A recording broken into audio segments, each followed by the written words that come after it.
Good morning, everyone. It's Thursday, September 24th, and this is our coronavirus update from Midland Health. I'm Russell Myers, CEO of Midland Health.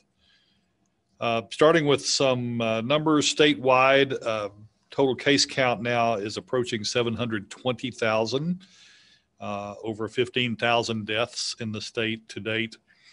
Here in Midland County, 3,588 cases and 82 deaths so far during the course of the pandemic. The hospital census has been high and continues to be so. 173 patients, today. We've been very full in critical care, and a number of days recently have had to put off transfer requests, or on occasion just have day-to-day expectations for those restrictions. But as of today, we have 11 patients in critical care. We have 7 COVID patients total, 3 of those critical care and 4 of them in the medical unit. We're down to only 1 patient from the Ashton Medical Lodge now, as that outbreak seems to be under control.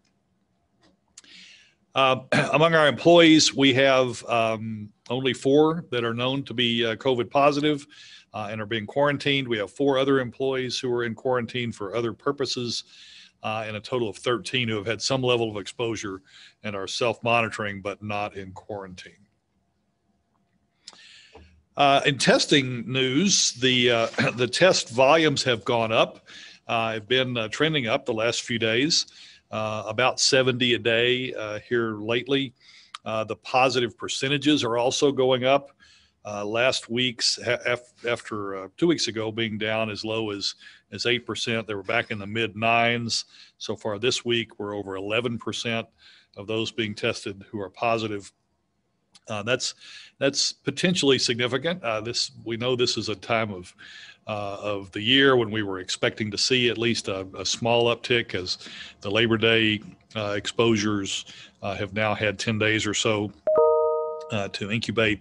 We're also testing more people, which you would think would drop the percentage positive rate. So that we're going in the opposite direction there, and that's interesting. Certainly not long enough to be a trend, but we're watching. We're in the 11+% positive range this week so far.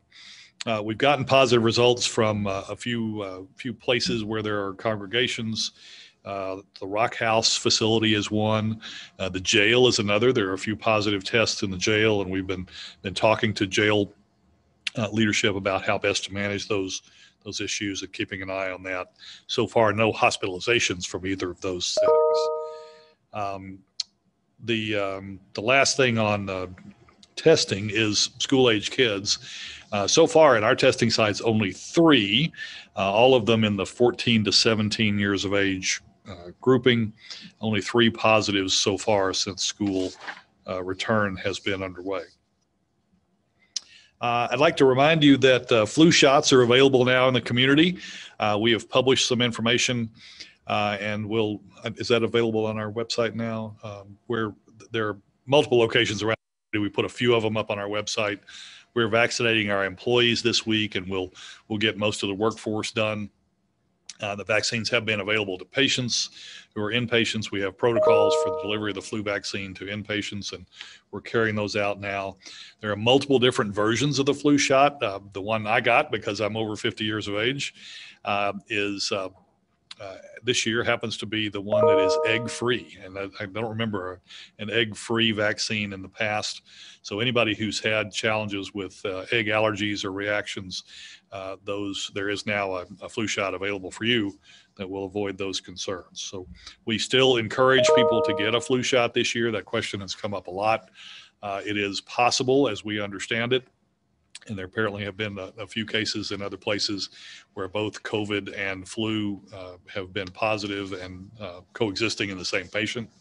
You can imagine that'd be a particularly difficult case to manage, and so let's manage what we can. If you possibly can get a flu shot, then get one. Let's avoid or mitigate flu symptoms, especially while we're in this current condition.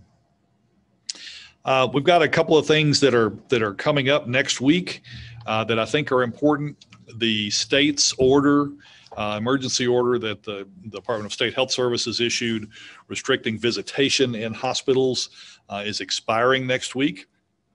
And I do intend to have another Facebook Live session on Tuesday, and we should be able to give you the exact details on how we're modifying our visitation rules. We're talking about those a little bit more today, and by next week we'll be able to give you full details and probably implement those next Wednesday after the state's order expires. In all likelihood, we'll be allowing a single visitor for the vast majority of our patients, both in and outpatients. That's an expansion from the restrictive visitation that we're doing now, and we're hoping to have that in place, announced next week and ready to go by Wednesday. In addition, we're talking a good bit among our physicians and especially our outpatient practices about what protocols ought to be appropriate as we move into respiratory disease season. Not only is COVID still present in the community, but we have the flu, we have RSV among children.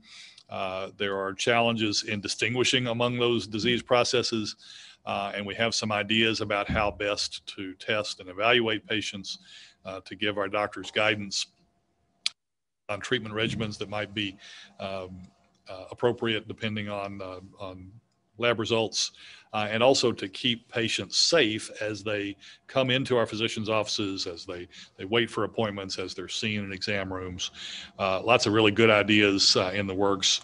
So far, our physicians report that the process of going to the physician, the patient visits, have been particularly safe and handled very well. For the most part, physicians affiliated with the hospital are asking patients to wait in their cars and not using their waiting rooms to much of an extent, asking them to come in alone to the exam room so we don't cram small exam rooms with multiple people.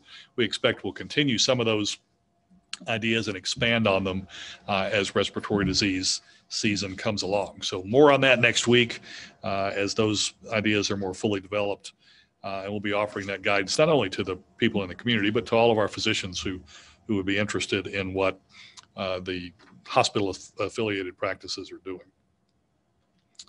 Let's see, I believe that is all that I have on that. I'd like to call on Tasa now to give you an update on our virtual wellness tour. Tasa, all yours. Great.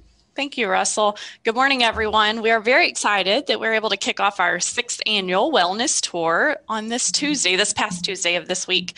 It's a week full of health and wellness events for our entire community, and it's focused on bringing in the whole family to health and wellness conversations. This year, it does look a little different. It is all mostly virtual, but I'd like to take this time to thank our partners that helped make this happen this year. The City of Midland, MISD, and Keep Midland Beautiful. Without them working alongside us, it wouldn't have been possible this year. So thank you to all of them. We do have events that continue through this week, and they go through Saturday. So please visit midlandwellnesstour.com to look at all the details. We hope to see you out there.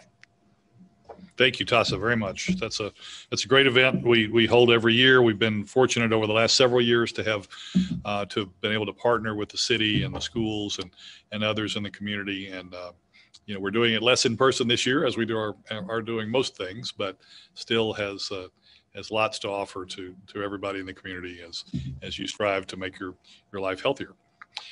So that is the extent of our prepared remarks, and we're prepared to take questions if you have them. We have a question from Facebook. Is there an immunity once positive to COVID-19? Is there an immunity once positive to COVID-19? That has been an interesting question that's been asked for a long time. I think there's uncertainty around that. Most patients develop antibodies. Our source of convalescent plasma, which is one of the treatment regimens we use, is patients who have recovered, developed antibodies in their system, donated plasma so that those antibodies can be given to other patients. Is there certainty about immunity post-recovery? I don't think there is. And we're still learning about how long those antibodies last and how long they're effective. Some people may not have antibodies and still have immunity by Some people may have other pathways to immunity. I don't know that we've seen anybody reinfected in our community at this point. There are a handful of stories about secondary infections around the country, around the world, but still the jury's out on whether immunity lasts, well, how long it lasts, essentially. We have a question from Stuart Doreen from the MRT. Has the school district reached out about the increasing numbers on their campuses? We are sort of in continuous communication with various school officials. I know that Val Sparks and her counterpart in the health department within the schools talk regularly. We're not really involved in the decision making at the school district, and so what I understand that they are actively discussing now going back to full classrooms, full schools, everyday school, but we're not really actively involved in that discussion beyond our regular communication with the schools around management of the disease. He has a follow-up question. Did you expect a bigger Labor Day bump? It doesn't seem to be overwhelming. Yeah, I would say that I did. I'm not sure we're past it yet. The 14 days post Labor Day is not until this coming Monday, so we're still a few days away from that. But yeah, I would say that I expected us to ramp up just a little bit more than we have, especially when you consider Labor Day in combination with some return to school, with some return to college, with a variety of opening efforts going on around the community. I'm encouraged by that. I hope that it means that our citizens are continuing to follow the careful social distancing guidelines, staying out of crowds, staying in ventilated spaces when they have to be in a crowd, wearing a mask, washing their hands. All of the measures that we've all been taking for several months now that have controlled the disease outbreak in this community to a great extent. As long as those things are still happening, then we can keep a lid on the growth. We're hopeful about that. And Labor Day, the risk isn't over yet, but it's been encouraging so far. It appears that's all the questions we have for this morning. All right. Well, we thank you for your attention. Encourage you to partake in any of the wellness tour activities that interest you. And we'll see you again on Tuesday with information about visitation changes and whatever other news there is by then. Thank you.